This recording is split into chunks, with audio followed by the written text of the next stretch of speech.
ప్రపంచ కార్మికులారా ఏకం కండి. జై జగన్, జై జగన్. ఫోటో ఎట్లా సార్ కవరేజ్ వెనక్కిపోండి. కార్మికుల ఐక్యత, కార్మికుల ఐక్యత. వైఎస్ఆర్ కార్మికుల ఐక్యత.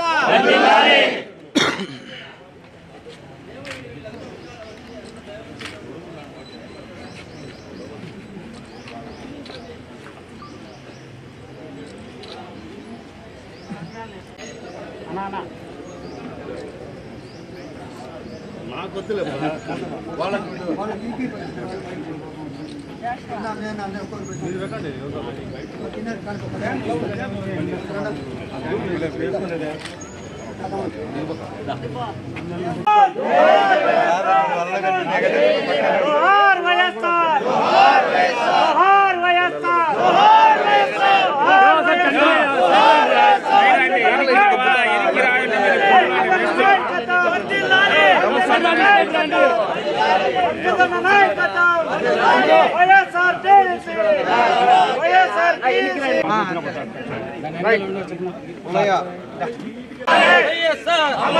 కార్మికుల ఐక్యత, కార్మికుల ఐక్యత, కార్మికుల ఐక్యత.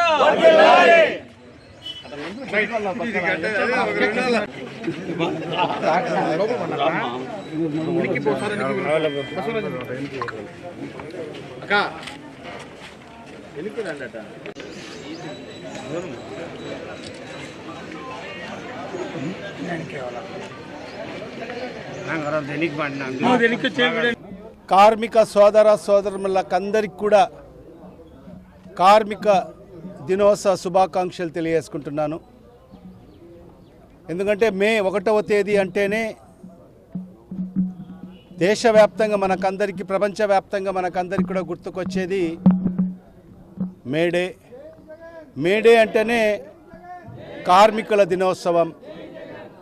మరి ఈ సందర్భంగా యావత్ ప్రపంచంలో ఉన్న కార్మిక సోదర సోదరులకందరికి కూడా మరొక్కసారి శుభాకాంక్షలు, కార్మిక దినోత్సవ శుభాకాంక్షలు తెలియజేసుకుంటున్నాను. అవుట్సోర్సింగ్ ఎంప్లాయీస్గా వాళ్లకు ఉద్యోగ భద్రత కూడా కల్పించిన ఘనత కూడా జగన్మోహన్ గారిది. గతంలో ఏజెన్సీల కింద పనిచేస్తున్న కార్మికులందరూ కూడా ఎప్పుడు వాళ్లకు ఉద్యోగ భద్రత ఉండేది కాదు. ఆ ఏజెన్సీలో పనిచేసేవాళ్ళు మరి ప్రతినిత్యం వాళ్లకు అభద్రతతో మరి ఆ ఉద్యోగాలు చేసే పరిస్థితి ఉండేది.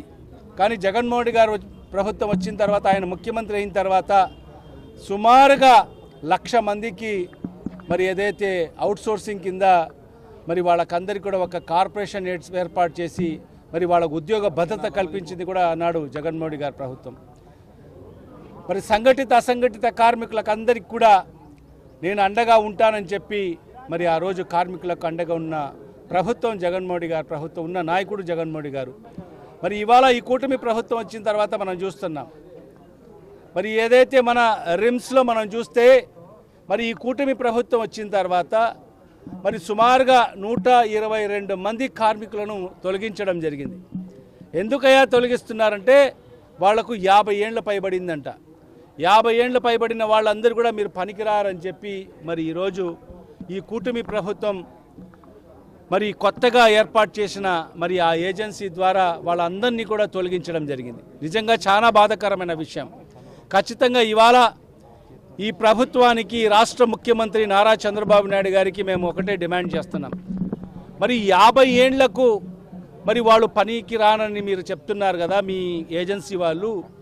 మరి ఇవాళ మీ ప్రభుత్వం వచ్చిన తర్వాత ఎందుకు 60 ఏళ్ల నుంచి 62 ఏళ్లకు మరి ప్రభుత్వ ఉద్యోగులకు మరి వాళ్లకు రిటైర్మెంట్ ఏదైతే వయసుని పెంచడం జరిగిందో ఒకసారి ప్రజలకు సమాధానం చెప్పాల్సిన అవసరం ఉంది.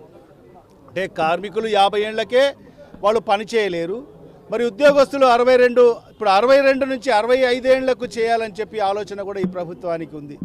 మరి ఈ రకంగా కార్మికులకు న్యాయం చేయండి అని చెప్పి ఈ సందర్భంగా మేము డిమాండ్ చేస్తున్నాం. ఖచ్చితంగా మరి ఏదైతే రిమ్స్లో తొలగించిన 122 మందిని ఖచ్చితంగా విధుల్లోకి తీసుకోవాలి.